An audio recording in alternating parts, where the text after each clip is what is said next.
Janasena party జిల్లా కార్యాలయంలో ఉమ్మడి గుంటూరు జిల్లా అధ్యక్షులు పత్రికా సమావేశం నిర్వహించారు.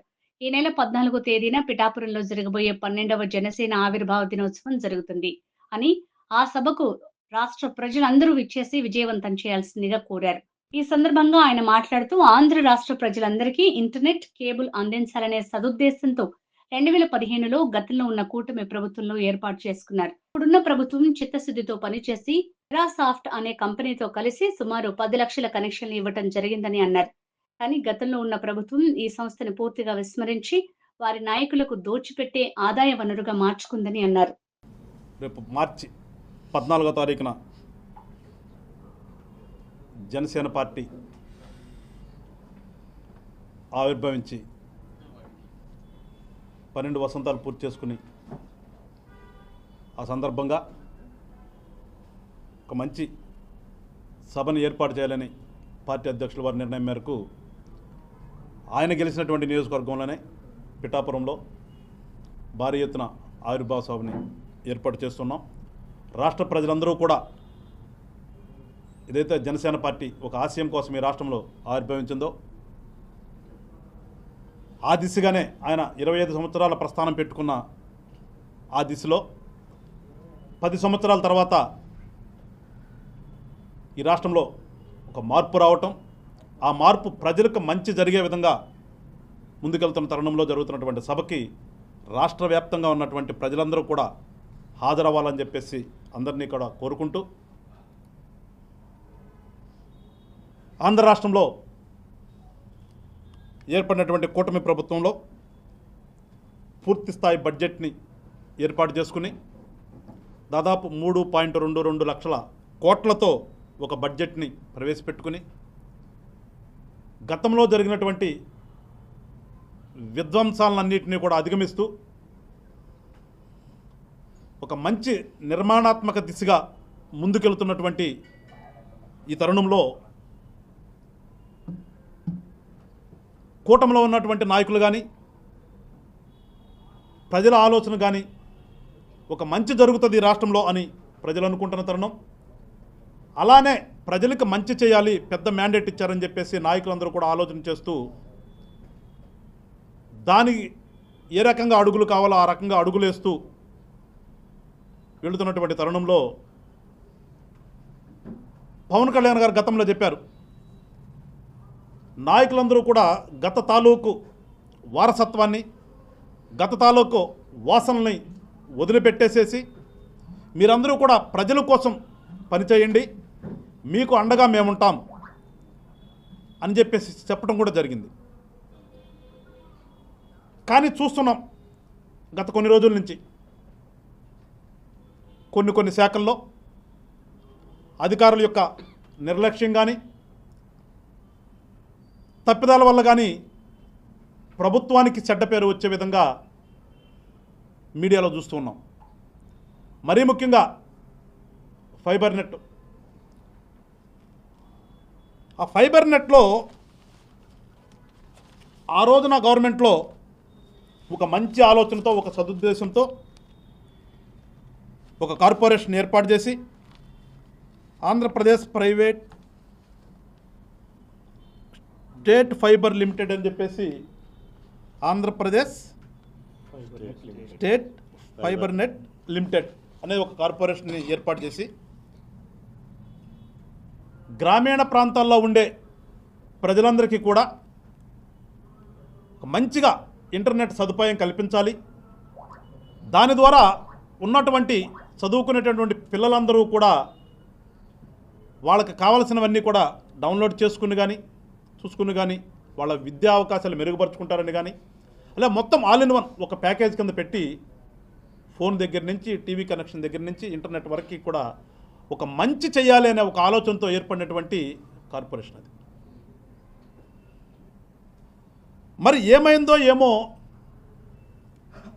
గత ప్రభుత్వం చేసినటువంటి తప్పిదాల వల్ల అది అప్పులకు వెళ్ళిపోయింది. 2014లో అది స్టార్ట్ చేసినప్పుడు 119 మంది అవుట్సోర్సింగ్, 12 మంది కాంట్రాక్ట్ ఉద్యోగులతో మొదలైనటువంటిది. దాని తర్వాత అది నిర్వహణ కోసం టెరాసాఫ్ట్కి ఇస్తే వాళ్ళు కొంతమందిని అపాయింట్ చేసుకుని దాదాపు 400-500 దాకా అపాయింట్ చేసుకుని చేసినటువంటి ఈ సంస్థ 2019లో గవర్నమెంట్ మారిన తర్వాత ఆ 119 నుంచి 617కి, అలాగే 12 మంది ఉన్నటువంటిది 542 మందిని ఈ రకంగా వాళ్ళ ఇష్టానుసారంగా మొత్తం చూస్తే 1342 మందిని వాళ్ళ పార్టీ కార్యకర్తలను పెట్టుకున్నారో, వాళ్ళ పార్టీ సానుభూతి పనులను పెట్టుకున్నారో, ఎవరినన్నా కానీ పెట్టుకుని దాదాపు ప్రతి నెల 4 కోట్ల చిల్లర వాళ్ళకి వేతనాలు చెల్లిస్తూ చూసాం. ఈ మధ్యన కూడా ప్రభుత్వం మారిన తర్వాత అన్నీ కూడా బయటకు వస్తుంటే ఎవరయ్యా అంటే వైఎస్ఆర్ పార్టీ సోషల్ మీడియాకు ఉన్నటువంటి ఉద్యోగస్తులందరూ కూడా దీని నుంచి డిప్లాయ్ చేయబడినటువంటి ఉద్యోగస్తులు అని చెప్పేసి కూడా మనకు తెలుస్తుంది. ఆయన ఒక సున్నితమైనటువంటి సలహా ఇచ్చినప్పటికీ కూడా వాళ్ళు ఏమాత్రం కూడా స్పందించకుండా వాళ్ళ ఇష్టానుసారంగా చేస్తూ ఉంటే వాళ్ళు చూసాం. ఆ కార్పొరేషన్కి పెట్టినటువంటి చైర్మన్ గారు కూడా మారవలసినటువంటి పరిస్థితి వచ్చింది. వాళ్ళ మారటం మీన్స్ రిజైన్ చేసి వెళ్ళిపోయే పరిస్థితి దాకా వచ్చింది. అంటే దీంట్లో పనిచేస్తున్నటువంటి ఈ సోకాళ్ళ ఐఏఎస్ ఆఫీసర్ల యొక్క దాన్ని ఏమనాలి, దాన్ని ప్రభుత్వంలో ఉన్నాం తప్పిదమనాలనా, నిర్లక్ష్యం అనాలనా, లేకపోతే ఏమో గతంలో వాసనలు ఇంకా వీళ్ళ దగ్గర పోలేదనాలనా? ఒక ప్రజలకి మంచి కోసం ఏర్పాటు చేసినటువంటి ఒక సంస్థ ఇష్టానుసారంగా ఒక పార్టీ, ఒక రాజకీయ పార్టీ వాడుకోవటమే కాకుండా దాంట్లో చూస్తే దాదాపుగా అప్పులు చూస్తే గత ప్రభుత్వంలో 642 కోట్లు, తర్వాత ప్రభుత్వంలో 892 కోట్లు, అంటే దాదాపుగా 1400 నుంచి 1500 కోట్లు అప్పు కనిపిస్తుంది. అసలు ఏ పత్రము లేకుండా వాళ్ళకి ఎంప్లాయ్మెంట్ ఇచ్చారా లేదా, వాళ్ళ అపాయింట్మెంట్ ఆర్డర్ లేకుండా ఏమీ లేకుండా ఉన్న వాళ్ళే 200 పైసలుకున్నారు. వాళ్ళందరూ తీసేయండి అంటే ఈ నెల జీతం కూడా ఇస్తున్నారట. మరి ఈ ప్రభుత్వ అధికారులు అలసత్వం ఎందుకు చేస్తున్నారనేది ప్రజలకు తెలియాలి. వాళ్ళ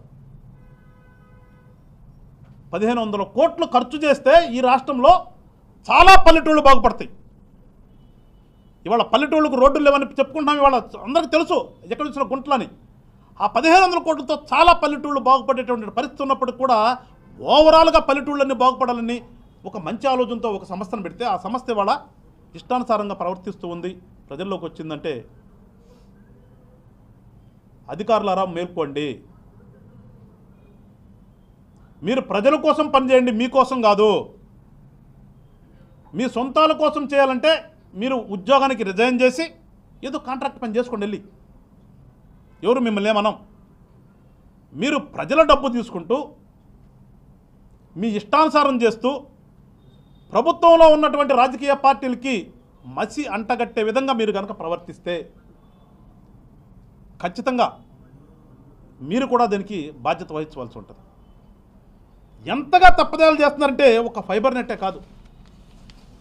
వాళ్ళు చూశాను ఈ స్కూల్లో పిల్లలకి ఈ చిక్కీలు ఏవి పెడతారట, వీళ్ళకి మధ్యాహ్నం భోజన పథకం కింద పెట్టే దాంట్లో కూడా అర్హత లేని కంపెనీ గత ప్రభుత్వంలో ఆ పార్టీలో ఉన్నటువంటి ఎమ్మెల్యే గారి బంధువు వర్గానికి అందరికి కూడా దాదాపు 40 కోట్ల కాంట్రాక్టు అర్హత లేనటువంటిది.